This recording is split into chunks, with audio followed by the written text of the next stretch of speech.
C'est José Amesson, Guy Ignatibo, c'est Julie. L'heure a sonné. Marcelo, que buenos son jazelo a bobo.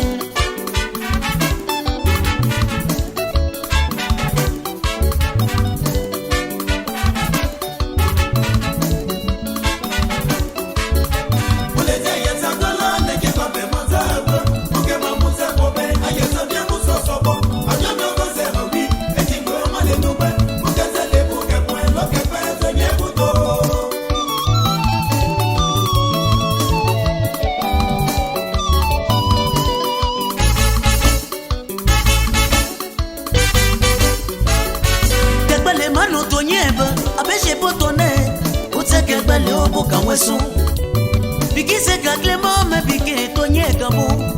Se ka Julien zenye bouton. Ante le générieux ni bien le chien me sakaye. Boka le fait boka la gué. Ke kwa yewe je sois coco à passer. Voici c'est ka Camille. Après qui m'a écouté.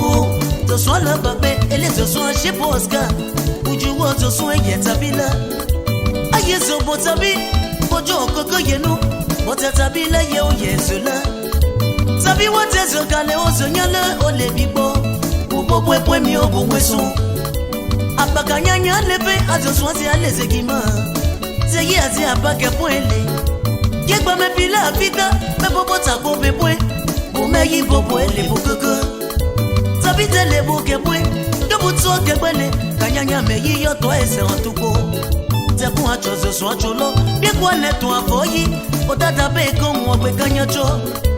Se me paye anju et chez toi yewe nyabouhe tabi oteto soise pe olofwe Melissa honorine fwe belo zenye buto abo Angeline fwe belo Baletiti soke nonga shikota uyi agwa mapalo Timajete o to swala to kapembe papa cho balono Ate chozo swa cholo mati afefa Aseke Lucien mati afefa Sabite lo zebe, nyo atezebe jo André de maison e kwe yoko Pasteur ke se shila nya zebe Se menye se ke jikwe nya zebe Sabi watezebe jo, asamwa desire Ke yi wale wa mayete Se bien wate uzombo jejede Ayela ya po edile jejede Atezo soanyo, se bi opoteze Nyo tapile no fuo Pero koro azeye wazete zebe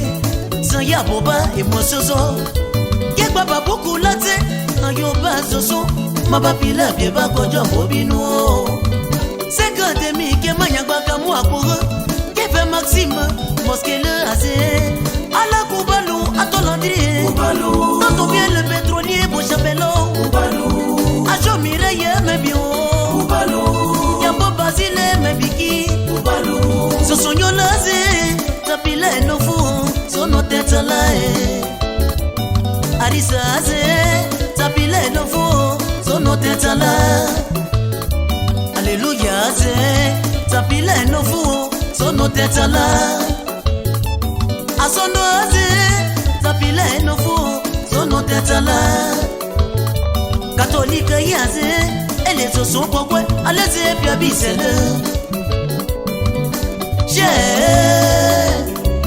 Poube apose na ositonie kia yeko Kiki e monegi o bakole Lo e fuela e Emda akafu e mebi o Akafu le dise mebi shi o meke meke Kopa le o zape biano te tago Tabite le buke pwe lo kekwe angi jerome Ole te yetakala neke pape mazagwe Muke mamuse pobe ayesa bien muso sobo Ajo mloko zerobi Ekingwe male numbe Muke zele buke pwe lo kekwe zenye buto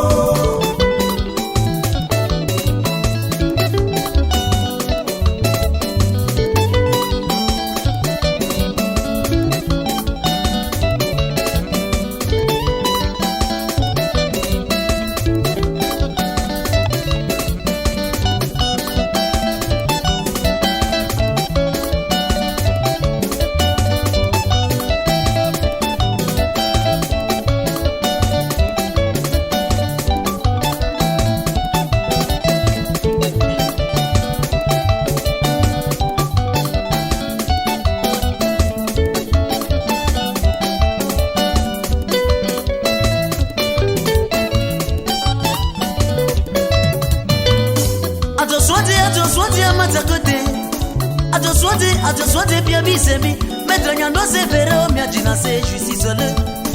Auquel effet au manque un chopon. Professeur Abo allez, bailler c'est bien les bons. Pour qu'elle effet ça sabon. Pour les gagnants, je suis là à tes journées. Pour le thé, pour effoler. Y'a pas cha Rosine Kapale. Popo Caroline Kapale. Y'a Bini Nicolas Kapale. J'ai y'a Bicolette Kapale. Oh, Gualo, à tes jours à sa cahier, c'est l'idée Carabojo. Et Marano Wafeu, et Mickey en eau feu, et fait un sac à yé. Oh, la Goubalo, si j'étais main. Assis Patricia, Bochabello.